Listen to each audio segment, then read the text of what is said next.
kwitwa umunyarwanda mama. I am not me, I am a country. Reminding you, no you, no me, no country. But me and you will make it country. Let's fight for the national interest. Serving country is my priority.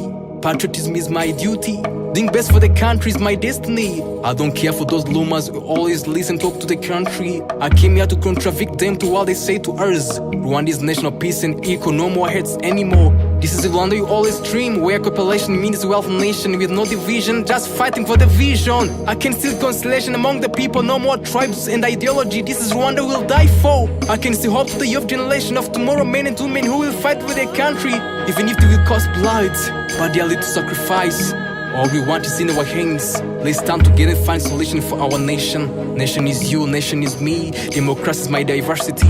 Equalization is my responsibility. Freedom is my identity.